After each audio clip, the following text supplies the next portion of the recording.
ترکی کے شہر استنبول کا بادشاہ بہت دنوں سے پریشان تھا۔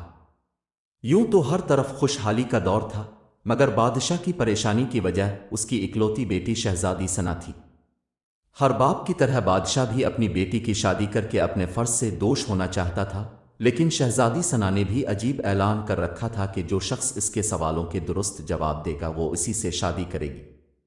آس پاس کی ریاستوں کے کئی شہزادے آئے مگر ناکام لوٹ گئے۔ اس ملک میں نوجوان طالب علم بھی رہتا تھا، اس کا نام شکیل تھا۔ اس نے اپنے والد سے کہا کہ وہ بھی اپنی قسمت آزمانا چاہتا ہے۔ شکیل کے والد استاد تھے اور کئی برسوں سے لوگوں میں علم کی روشنی بانٹ رہے تھے۔ استنبول کا وزیر اعظم، بڑے بڑے درباری اور شہر کا قاضی بھی ان کا شاگرد تھا۔ باپ نے بیٹے کی خواہش دیکھی تو بولے، بیٹا، اگر تو ناکام لوٹا تو تیرا کچھ نہیں جائے گا، لوگ کیا کہیں گے کہ ایک استاد کا بیٹا ناکام ہو گیا۔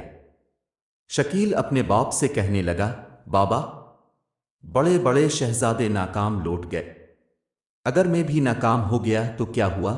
یہ تو مقابلہ ہے، جو بھی جیت لے اور شاید وہ خوش نصیب نہیں ہو۔ آخر باپ کو بیٹے کی ضد ماننی پڑی اور شکیل خوشی خوشی محل کی طرف چل پڑا۔ شہر بھر میں یہ خبر جنگل کی آگ کی طرح پھیل گئی کہ ایک عالم کا بیٹا قسمت آزمانے محل میں چلا آیا ہے۔ مقررہ وقت پر محل لوگوں سے کھچا کھچ بھر گیا تھا۔ بادشاہ تخت پر بیٹھا تھا۔ ملکہ عالیہ بھی بادشاہ کے ساتھ تخت پر موجود تھی۔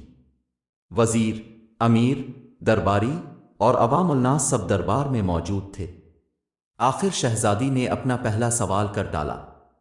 اس نے شہادت کی انگلی فضا میں بلند کی۔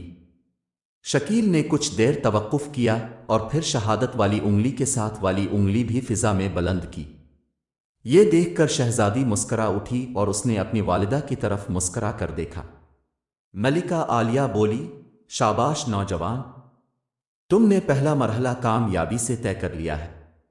دوسرے سوال کے لیے شہزادی کرسی سے اٹھی اور ہاتھ میں تلوار لے کر ہوا میں چلانے لگی اور کچھ دیر بعد وہ دوبارہ اپنی نشست پر آ کر بیٹھ گئی۔ بادشاہ سمیت ہر درباری کی نظر اب شکیل پر تھی۔ شکیل کھڑا ہوا اور اپنی جیب سے قلم نکال کر فضا میں بلند کر دیا۔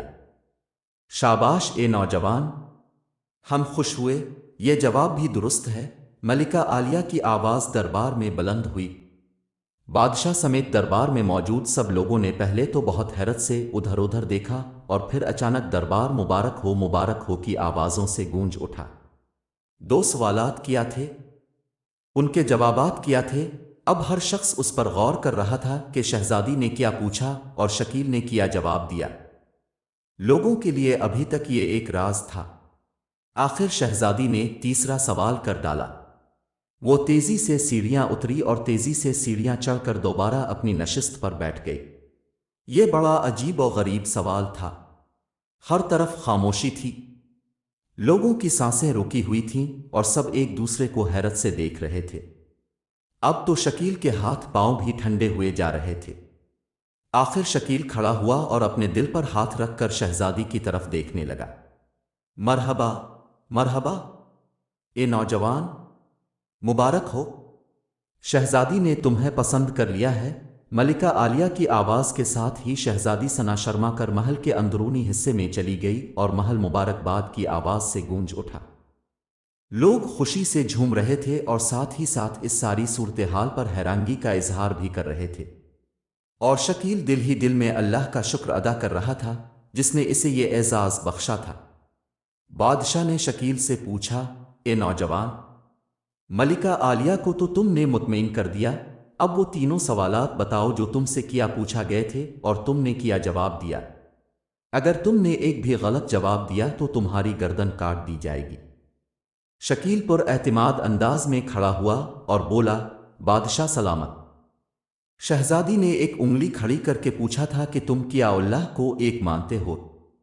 میں نے 2 انگلیاں کھڑی کر کے جواب دیا کہ اللہ اور اس کے رسول صلی اللہ علیہ وسلم پر میر ایمان اٹل ہے۔ بہت خوب، ہم خوش ہوئے، بادشاہ نے مسکرا کر کہا۔ شکیل بولا، اس کے بعد شہزادی نے تلوار چلا کر پوچھا تھا کہ اس سے بڑا کوئی ہتھیار ہے؟ میں نے جواب دیا، ہاں، قلم کا وار تلوار کے وار سے زیادہ کارگر ہوتا ہے۔ ماشاء اللہ، نوجوان، تم نے ہمارا دل جیت لیا اور تم نے ثابت کر دیا کہ جاہو جلال، دولت و حشمت کی علم کے سامنے کوئی حیثیت نہیں۔ بادشاہ یہ بولتے ہوئے اپنے تخت سے اٹھ کھڑا ہوا، اور بادشاہ نے شکیل کی حوصلہ افزائی کرتے ہوئے پوچھا، لیکن تیسرا جواب؟ شکیل نے آسمان کی طرف دیکھا اور کہنے لگا، بادشاہ سلامت۔ شہزادی نے دربار کی سیڑھیاں اتریں اور چڑھیں، کرسی پر تھک کر بیٹھ گئی۔ انہوں نے پوچھا تھا کہ میں تھک چکی ہوں، لیکن میرے جسم کی ایک چیز نہیں تھکی۔ میں نے جواب دیا، دل، یہ پیدائش سے لے کر موت تک بغیر تھکے دھڑکتا رہتا ہے۔ بادشاہ نے شکیل کو اپنے پاس بھلا کر گلے سے لگا لیا اور کہنے لگا، اے لوگو، گواہ رہنا، میں نے حقدار کا حق ادا کر دیا ہے۔ میری بیٹی ایسے شخص کی دلہن بن رہی ہے جس کے پاس علم کی دولت ہے، جسے کوئی نہیں چرا سکتا ہے اور نہ کم کر سکتا ہے۔ بادشاہ نے اسی وقت خوشی خوشی شکیل اور شہزادی ثنا کی شادی طے کر دی اور شہر بھر میں جشن منانے کا اعلان کر دیا۔ دوستو، اگر یہ ویڈیو آپ کو پسند آئی تو اسے لائک اور شیئر ضرور کریں تاکہ اب بھی علم کی طاقت میں اضافہ کرنے میں ہمارا ساتھ دے سکیں۔ اس کے ساتھ ہی اگر آپ نے ابھی تک ہمارا یوٹیوب چینل جبریان سبسکرائب نہیں کیا تو جلدی سے سبسکرائب کر لیں اور ساتھ ہی لگے گھنٹی کے بٹن کو بھی دبا دیں تاکہ ہم آپ کو اپنی نئی آنے والی ویڈیو سے باخبر رکھ سکیں۔ ملتے ہیں اگلی ویڈیو میں، اپنا بہت سارا خیال رکھیے گا۔